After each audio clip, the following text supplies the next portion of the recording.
রাসূলুল্লাহ সাল্লাল্লাহু আলাইহি ওয়াসাল্লাম বলছেন, হাসিবু ক্বাবলা আন তুহাসাবু। আল্লাহ তোমার হিসাব নেওয়ার আগে উম্মত তুমি তোমার হিসাব তুমি কর।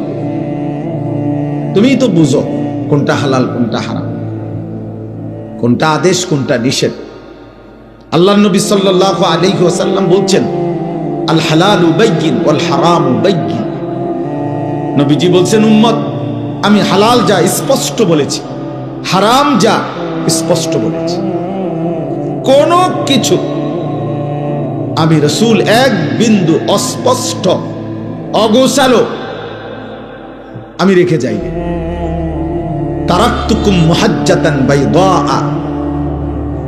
আল্লাহর নবী সাল্লাল্লাহু আলাইহি ওয়াসাল্লাম বলেন, সকালের সূর্য যখন আলোকিত হয়, ফর্সা সূর্য যখন পূর্ণ উঠে, এমন একটা সূর্য যেই সূর্যের আলোতে এক বিন্দু মেঘ, বৃষ্টি, আবসা, অন্ধকার, কুয়াশা কিচ্ছু নাই, একদম ফকফকা, মানে কোনো স্পট নাই আলোর মধ্যে, একদম পূর্ণ আলো।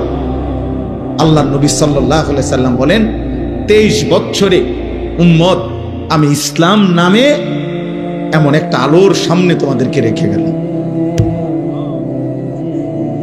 যে আলোতে কোনো মেঘ নেই, যে আলোতে কোনো দাগ নেই, যে আলোতে কোনো কুয়াশা নেই, যে আলোতে কোনো অস্পষ্টতা নেই, যে আলোতে কোনো আড়াল নেই, একদম পরিষ্কার। জীবন চলার প্রত্যেকটা বাঁকে আমি নবী সাল্লাল্লাহু আলাইহি সাল্লাম এভাবে বলে গেছি, কোন বিষয় অস্পষ্ট, অগোছালো, অপরিষ্কার, অপরিচ্ছন্ন, দুর্বোধ্য, কঠিন বলে যায়নি, সব ক্লিয়ার করে গেছে। লাইলুহা কানাহারিহা। নবী সাল্লাল্লাহু আলাইহি ওয়াসাল্লাম বলছেন, উম্মত আমি তোমাদের জন্য রাত অন্ধকারকে দিনের আলোর মতো রেখে গেছি।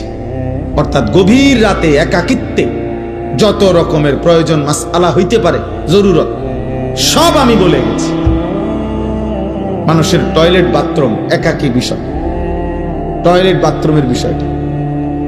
মানুষের রাত্রিবেলার ঘুম, তার এটা পৃথক অন্ধকারের বিষয়।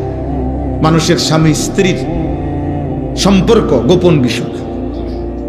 আল্লাহ নবী সাল্লাল্লাহু আলাইহি ওয়াসাল্লাম বলেন, সেই কথাগুলো আমি শতভাগ স্পষ্ট বলে গেছি, অস্পষ্ট রাখিনি, একদম পরিষ্কার বলছি। দুনিয়ার বাজার, ব্যবসা, লেনদেন, রাষ্ট্র, রাজনীতি, ঘর, সমাজ, যেমন আমি পরিষ্কার বলছি সব বিষয়।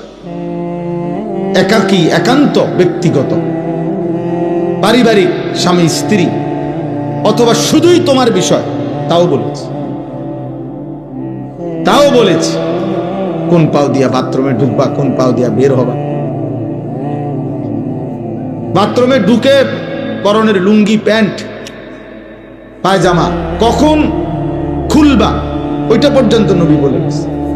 কয়টা ঢিলা ব্যবহার করবা, টয়লেট পেপার, নবীজি বলে গেছে। শীতকালে ঢিলা ব্যবহার করবা সামনের দিক থেকে পিছন দিকে, না পিছন দিক থেকে সামনের দিকে। গরমকালে কোন দিক থেকে, আমি রাসূল সাল্লাল্লাহু আলাইহি সাল্লাম, নবীজি তাও বলে গেছে, এভাবে শিখাইছেন, এভাবে উম্মতের কাছে একটা সুতা অস্পষ্ট রেখে যাবে। দুর্ভাগ্য উম্মত, বিশেষ করে নওজোয়ান, যখন শিখার সময়, যখন নিজেকে গড়ার সময়, যখন নিজেকে সাজানোর সময়, তখন তোমরা লাওয়ারিসের মতো। কে মা, কে বাবা, কে আল্লাহ, কে রাসূল, কে সৃষ্টিকর্তা, কে বানাইলো, কোত্থেকে আসলা, কেন বানাইলো, কেউ তোমার উপরে কোনো দায়িত্ব দিছে কিনা, তোমার কোনো করণীয় আছে কিনা, কিচ্ছু খবর। অগণিত ছেলের চুল, চেহারা দেখলে বোঝা যায়, চলাফেরা দেখলে বোঝা যায়। এখানে যদি এই মুহূর্তে এখন 1000 ছেলে বসে থাকো, 950 ছেলের চেহারা দেখলে বোঝা যায়। এশার নামাজের সেজদা দেয়, হায় বেয়াদব, কেন বসলি? আল্লাহর দুশ্মন, একটা সেজদা দিতে মন চাইলো না তোর, কেন বসে? মৌলবীর ওয়াজ শুনে করবি কি বেটা? বক্তার ওয়াজ শুনে করবি কি?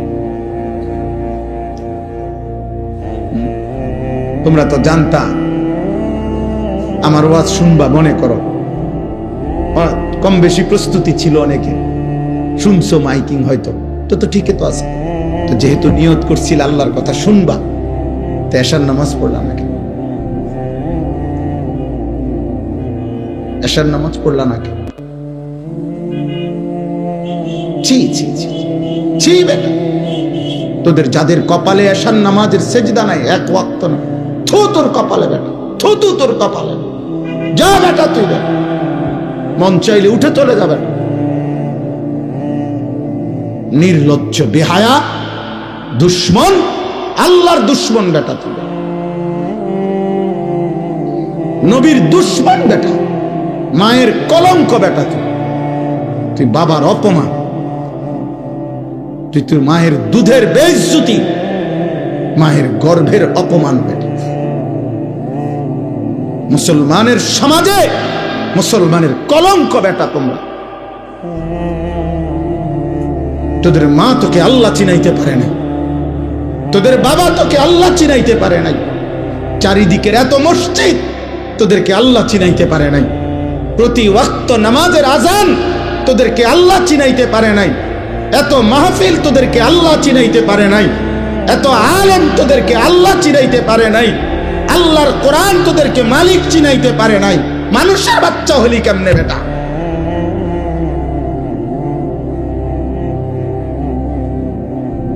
ওই হাসে, দেখেন ওই হাসে, ও বুঝছে আমারই কইতেছে।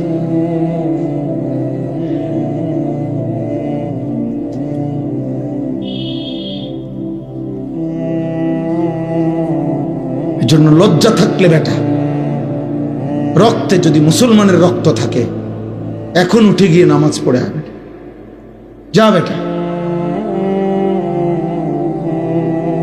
বেহায়া মুসলমান হয়ে গেল কেন? কোনোভাবেই। আরে কিসের স্লোগান? দুই তিনটা হুঙ্কার, দুই তিনটা জোর আওয়াজে কথা বললেই আমরা এখান থেকে বৈশা ইউরোপ আমেরিকারে ধমক দিয়ালাম, এত সহজ হয়ে গেছে। হ্যাঁ,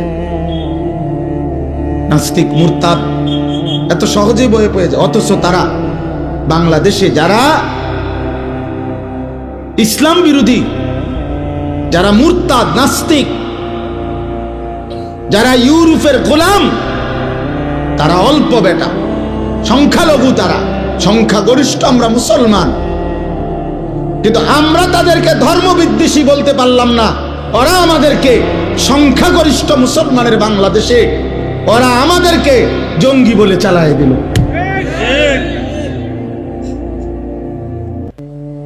আমরা হয়ে গেলাম ধর্মান্ধ, মানে আমরা ধর্ম নিয়ে অন্ধ, ওরা হয়ে গেল উদার। অল্প কয়টা ফাসেক ফুজ্জার, অল্প কয়টা নাস্তিক, নাস্তিকের দোসর।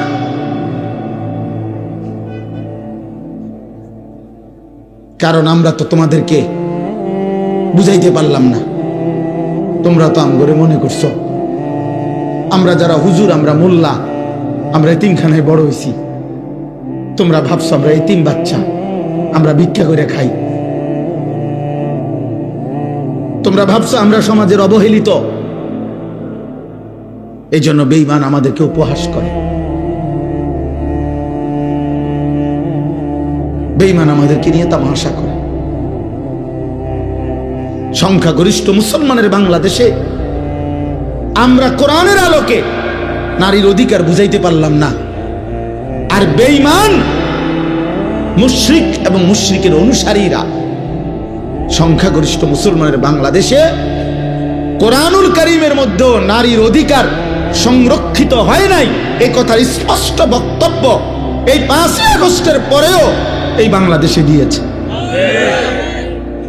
কেন পারলাম না যুবক আমরা বুঝাইতে?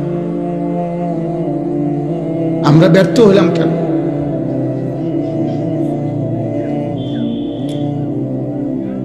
এ জাতির সংখ্যাগরিষ্ঠ মুসলমান, অথচ আমরা প্রত্যেকের জবান দিয়ে আল্লাহর কোরআন তেলাওয়াত করাইতে পারলাম না কেন? বলো, আমরা হেরে গেলাম কেন?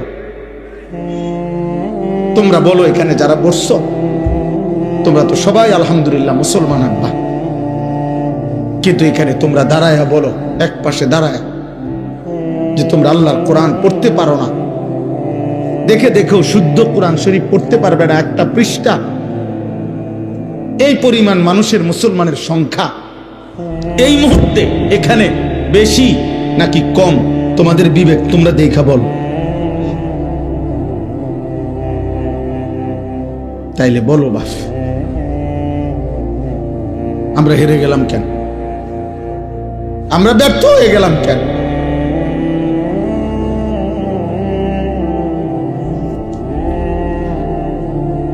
বেঈমান তোমাদেরকে নারী দেখায়া কিনে ফেলছে, বেঈমান তোমাদেরকে উলঙ্গ ছবি দেখায়া ভুলায় দিছে, বেঈমান তোমাদেরকে একটা সামান্য চুলের ফ্যাশন দেখাইয়া ভুলায় দিছে, বেঈমান তোমাদেরকে একটা 12,000 টাকার মোবাইল দেখাইয়া ভুলায় দিছে। আর আমরা অসহায়ের মতো তাকায় থাকি। আমরা ফজরের নামাজের মুসল্লির জন্য দাঁড়িয়ে থাকি, ফজরের মুসল্লির জন্য দাঁড়ায় থাকি। আহা, মুসলমানের সমাজ থেকে যদি কেউ আসত, আমি নিজ চোখে দেখছি, আমার যে 2 চোখে আমি দেখছি,